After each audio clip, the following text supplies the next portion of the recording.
In case you forgot, the Chargers coach has a recurrent heart problem that needs to be addressed.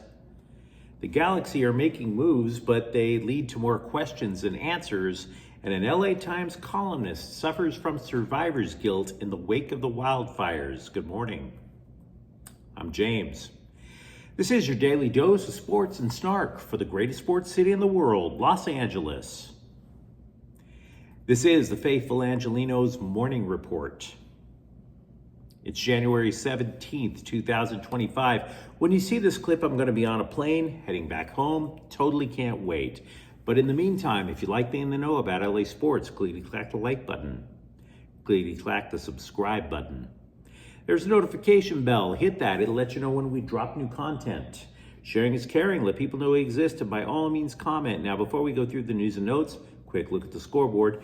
Clippers 118, Portland 89. Norman Powell scored 23 points. 6 Clippers reached double figures. The Kings defeated Vancouver 5-1. Alex Turcotte with 2 goals and an assist.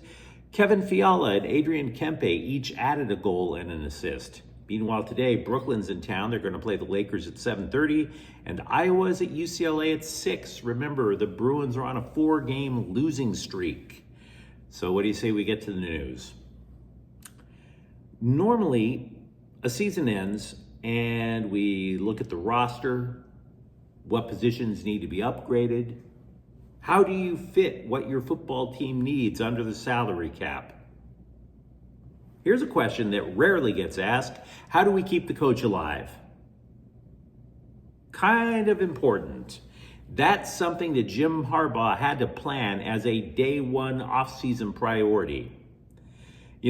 Because it's kind of hard to reimagine the way the Chargers run their franchise while simultaneously planning the coach's funeral. Kind of matters. Now, you might recall, Harbaugh had to leave a game in week 6 because of an irregular heartbeat. It's not the first time he's had that in his life. It wouldn't be such a huge deal if it's your first time, but much like Chris Farley in the old The Bears skit on SNL, Harbaugh would be standing on the sidelines punching himself in the chest on multiple occasions. And that leaves the Chargers with 2 very uncomfortable choices. You either hire somebody to roam the sidelines behind Harbaugh with a defibrillator, or you tell him to go to the doctor. So yesterday, Harbaugh told the scribes that he's going to have yet another heart procedure.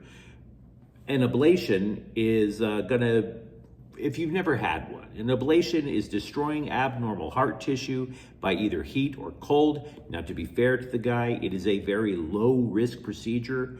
I work in healthcare now. Ablations are rather common. But by my count, exactly 1 NFL coach needs to schedule heart procedures in the offseason, and having a functioning one is considered a net plus. Harbaugh is also going to have a hip replaced. And let's be real, that was kind of obvious. If you ever saw the guy at the sideline or walking like this to the locker room, yeah, your hip is jacked. Whenever you see this, just rest assured it's time to go buy a new hinge at Home Depot. Now, you might be thinking to yourself, if you're a Chargers fan, is Harbaugh considering retirement? To which the coach replied, quote, "It would take my heart stopping for me not to be out there on the sideline." That's not reassuring, but hey, that's what they hired. Now, it isn't the first time we've said this over the last week or so, but projecting salary cap space is an inexact science at best. A couple of weeks ago, we were told the Chargers would have about $70 million in cap space. ESPN goes further. They actually believe it's going to be more than $91 million, which is a nice problem to have. Because you can remember last year, they were about under 50 million tons of dog turd last offseason. And to meet the salary cap, they had to A, gut the wide receiver room, and B, pay Panda Express wages to keep Khalil Mack and Joey Bosa. ESPN says their priority now is to get an extension done for left tackle Rashawn Slater. And I have no problem with that. If you're a Chargers fan, though, You might be wondering why the team has 30 free agents. Fair question. Well, to answer that, you once again have to go back to the salary cap.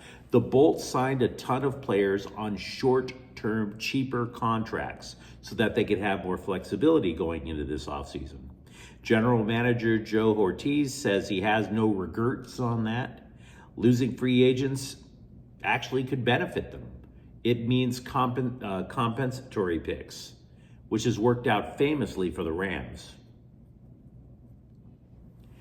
Meanwhile, with the Galaxy, your 6-time MLS Cup champions have made their third questionable move this offseason by signing goalkeeper JT Marcinkowski away from Suck Jose. And to be clear, by using the word questionable, I don't mean these signings or trades are controversial. What I'm suggesting is they're making moves that lead to more questions rather than answers. Now, as for Marcinkowski, the dude spent 7 years with the Quakes, which is even worse than those who had to toil in bondage in the Old Testament. If you got so far into debt that you had to work it off in servitude, that was at least limited to 6 years. Suck Jose kept that poor bastard suffering for another year. The guy posted 18 clean sheets in 95 matches, but again, these are things that are leading to questions. By adding Marcinkowski, who goes? You had John McCarthy as the starter. He was a career backup when he came to LA. Is this a case of the Galaxy buying low on McCarthy and then selling high in a trade? And if not, what does that mean for backup Novak Mikovic? Backup Novak Mikovic. The dude was supposed to take over for McCarthy, but he never took hold of the gig. And then in a snit, he demanded to be traded. You could see it working out either way. There have been differing opinions, by the way, on another Galaxy transaction when they signed new center back Matthias Jorgensen. A pretty solid podcast, Corner of the Galaxy, thinks that despite adding Jorgensen, the team can retain captain Maya Yoshida, who also plays center back. Now, can they? I have no idea. But among the worst takes came in a headline from something called MLS Multiplex. Quote, LA Galaxy lands Matthias Jorgensen to restore glory to their defensive line. Where to begin on that? First of all, restore glory? The entire franchise restored glory last year. They hoisted the MLS Cup, for Pete's sakes. And by the way, that was in no small part due to what the back line did. In 5 playoff matches, the Galaxy just conceded only 4 goals. And by the way, it's a back line, not a defensive line. Jorgensen wasn't signed to replace Aaron Donald. You don't have to be soccer experts, but at least know that much. The back line doesn't need restoring. The Galaxy back line was an abomination for years. If you'd been watching MLS soccer for more than 1 year, you knew that. They didn't need to be the best back line for the team to become the best in MLS. They simply had to be competent. So, tap the brakes on restoring glory. Know when it's been restored. I confess that I have great difficulty knowing how to talk with Angelenos during the wildfires. Because, for example, I want this show to be lighthearted. Some light insults to each other as if we were having drinks at a tailgate. And obviously, disasters kind of make that a bit of a challenge. Moreover, when these fires were at their worst, and to be clear, LA is not anywhere near the end of it, there were pundits going online. They were pointing fingers at Governor Gavin Newsom, Mayor Karen Bass. I went online and I said, guys, maybe we wait a few days because we need to help people. We need to pray for our neighbors. That was shouted down by the social media mob. so I stopped posting about the fire. Now, the point I'm getting at, the fires are not about me, and they're not about my opinions. Right now, everything is about the victims. And it's also about the villainy, the bottomless well of evil that dwells in the people who purposefully started this catastrophe. I say all of it, because Captain Emo, Bill Plaschke of the LA Times, made the fires about his feels. His house was spared in the Altadena fire, and he posted a clip and wrote about the unbearable guilt of surviving. The unbearable guilt of surviving. Unbearable. This is a cross I cannot bear. Understand, I've been a longtime critic of Bill Plaschke, and I'm sincerely glad that his residence still stands. I'm not going to say this is the worst thing he's ever written, but to keep it 100, this is the latest in a towering pile of reasons not to put your faith, not to put your trust in Bill Plaschke. So during this clip, he's driving through the neighborhood where you could see these obviously gorgeous homes that were just reduced to ashes. And he's sitting there going, "Why did I get spared? Holy bleep." And then he later says, quote, "I don't know how we're going to live here.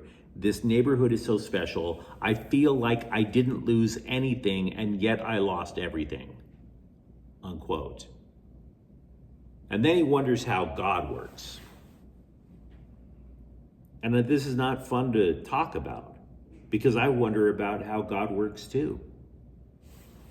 But, and this is important, God has given us all instructions on how to act in the face of suffering. And your education as a journalist has given you instructions on how to report. This is what you do when you're a journalist. The first thing you do is not make a clip about your feelings. You're a newsman. I was for 25 years. You stick to the facts at all times.